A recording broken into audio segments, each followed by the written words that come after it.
สบายดีพี่น้องสบายดีเอฟซีทุกท่านพี่น้องสบายดีสมองสบายพอๆกันคือเก่าพี่น้องสองน้องไอรินตอนนี้ก็เวลา5 โมงเนาะพี่น้องเนาะเวลา5 โมงครึ่งเลยพี่น้องเอ้ยลุงเพิ่นสิพาลงเบิ่งถ้ำพี่น้องในนี้ก็มีถ้ำนะพี่น้องถ้ำงูได้อันนี้กรุณาถอดรองเท้าสบายดีพ่อแม่พี่น้องที่นั่งไง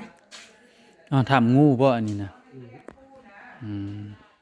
อย่าไปจอบนะสื่อแล้วมันบ่ถือบุนี่ มีลงมาบนเขานี่เราพี่น้องพี่น้อง เอามันลงได้บ่นี่ หัวสิบห้าลูก มีบันไดบ่ใช่ เล็กน้อยเกิดบ่ออกแล้วเขาจะให้เกิดนะต้องบอกกับเขาพ่อแม่พี่น้องเด้อบนนี้กัน อะไรคือมือแท้น่ะหึตัว ยังเบิ่งทำนะพี่น้องลองทำนี่ทำสักสิบให้พี่น้องเองอย่างเล่นมากเก็บซี่เข้ามาตั้งไปได้ที่นั่นนะพี่ ทางลงถ้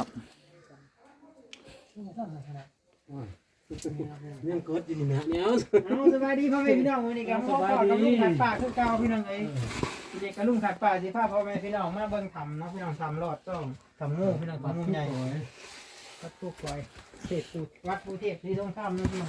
เขาทอดน้ำมันนี้ ำลงมาพันเย็นเลยพี่น้องเจ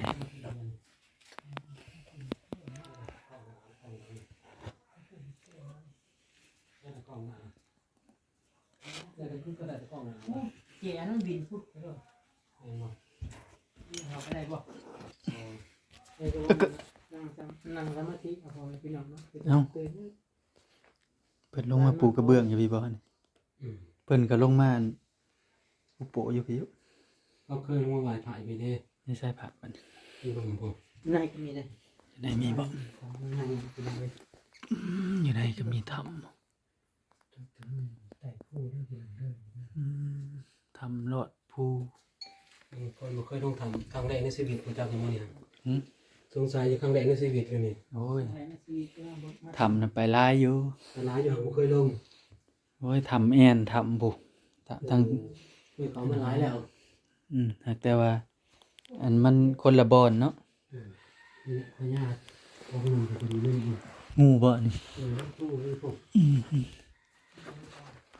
พี่น้องสมถ้ำพี่น้อง จะเปิดไฟนี่นะที่เปิดไฟลงซองเอาไปเป็นทางน้ำลงมาเพิ่นทางน้ำลงมาแต่มองเฮาอยู่พุ่น มองเฮาอยู่นำบ่ น่ะทางน้ำลงมานี่นั่น บ่มีเหล็กไหลบ่ มีแต่ปูนไหลขี้ปูนไหลมีอยู่ หึ มีแต่ปูนไหลหินไหลมี มีแต่ปูนไหลหินไหล ไหลมี เปิดไพ่ตลอดบ่นี่ ก็ติดตลอดนะพี่หู้หนึงอยู่พี่ บ่เปิดตลอดบ่ ไฟเปิดตลอด24ชั่วโมง อืม อันนี้หู้นี่มาแต่มองเฮาเฮ็ดคอกม้านะ หึ มองเฮาเฮ็ดหนึงคอกม้านะห้องตัวนี้ งูตัวนี้นะแต่อันพื้นมานะบ่ มองเฮาเฮ็ดคอกม้านี่ประตู นะ มันมีหู้อยู่นั่นน่ะ มันลงมาในนี้แหละ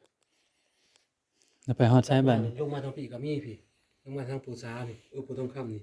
ไปทางได้บัดสุดเลย ย่างก็รู้แล้ว สุดเลย ดูดิแล้วมันจะไปสุดมองมาไหว้พระ อยู่พี่ทำใหญ่เนาะ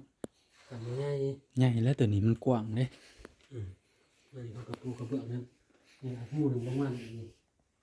หูหนึ่งลงมาแถวนี้ เป็นหู แล้วก็โตหูมาขวดลงมาสงสัยตัวนี้นี่ผมดูหินมันแตกมันแยกออกจากกันนี่นะนี่ ดินมันสุดบ่หินมันไหล มองมาขวดเข้ามาบ่มีตัวนี้จะเรียกทั้งพี่ มากับเขามาบ่นี่ บ่ฮู้จักมีแต่มันขวดมาซื่ออย่างพวกนั้นไม้ทำได้มันไหลตลอด มากราบขอโศกขอลาบพี่น้องเอ้ย ไปไล่แสง ก็มาไก่แล้วก็มากงกาพี่แล้ว เนี่ยเขากางหนอกกางไปมีน้ำพอลูก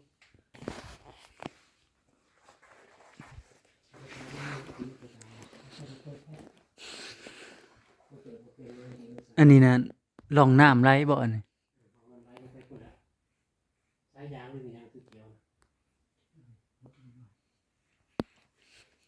สุดเลย บ่สุดแล้วคนเราก็คนเรื่อย ออกให้หน้าเขาผู้ประจักษ์ มันก็ลงไปแล้วโอ้ใช้ยางไม่ได้เกลือทุกฝักก็เป็นม้าขวดเขาจะใช้ในตรงใช้ขวดนี่โอ้ม้าขวดนี่ พี่น้องจ๊ะเอ๋ มันก็ถึงแล้วอัน ให้ขึ้นมานี่ ยามฝนตกนั่นน้ำไหลสะๆบ่ น้ำไหลตลอดท่านี่นะ ยามฝนตกน่ะอืม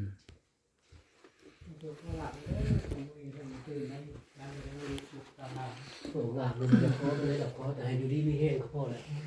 ไม่ใช่ไปเลยต้องการให้ไม่เนี่ยโชคลาภเงินโชคลาภมันก็ถือซื้อกูเถื่อพวกกับทีก็เป็นหัวเองยังไง ซุ่มได้เนาะลุงปัดซุ่มตลอดนี่เดียวเบิ่งเปียกอยู่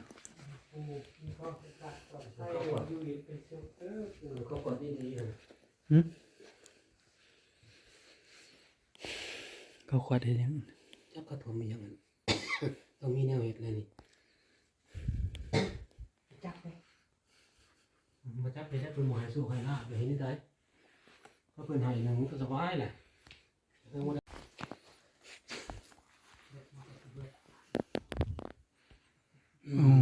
ันเป็นอ่างอยู่ตรงนี้เลยนะสรุปมันเป็นอ่างนี่ อ่างใช่ นี่อ่างวนกระปุกมัน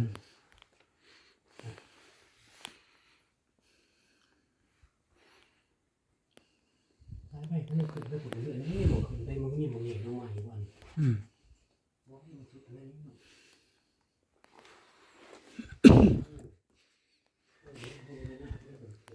หมู่พญานาคบ่ไป โอ้เป็นน้ำเยอะเล็กไรบ่จัก เหล็กไหลบ่ เป็นน้ำเยอะเราไม่ใช่ทางขึ้นกูบ้านนี่ออกมาหมูจักทางขึ้นเราเว้นอยู่แล้ว ทางคือแคบแท้นี่ ง่าย หึ เป็นได้สิ ตอนลงมาคือบ่ได้แคบปาน นั่น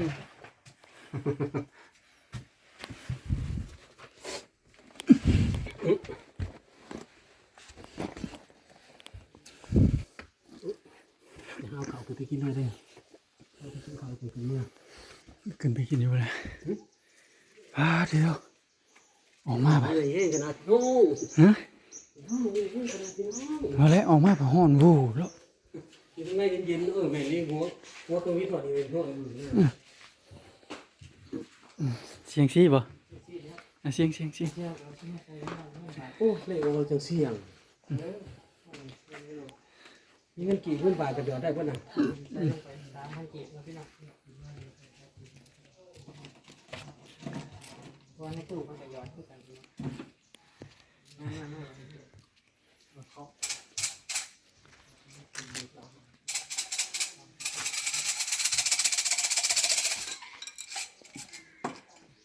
17พี่น้อง17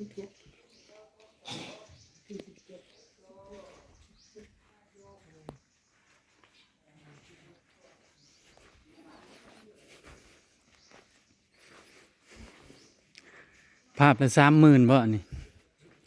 บ่พอเฒ่าว่าภาพละ30,000 เพราะมันประสาน ฮะ ประสานแต่น อันนั้นบ่สร้างอยู่เจดีย์นั่นบ่อันนี้สร้างลาวบ่อันนี้ สร้างสารนี่ นั่นแหละสร้างคนลาวบ่ทางนี้ว่าสร้างคนไทยสร้างคนไทยบ่ภาพละ30,000โอ้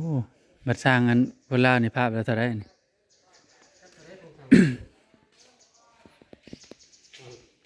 สร้างไพศาล อืม นี่ตัวนี้ก็เป็นที่ดีของประสาน ตัวนี้นะของอันสร้างไทยบ่ตัวนี้ของสร้างลาว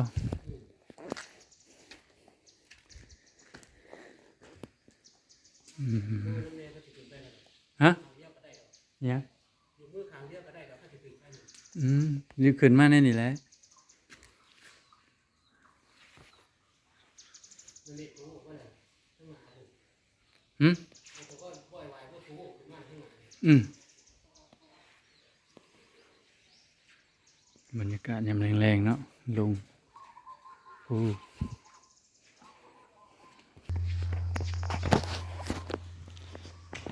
แต่งอยู่แต่งกินขึ้นไปกินอยู่ห้องอีกก่อนไปย่องมานี่จากสิมีหยังกินนะแต่ว่า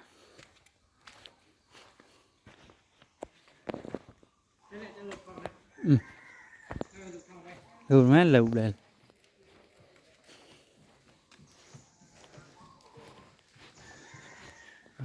บางม่วงเพิ่นดกอะไรพี่น้อง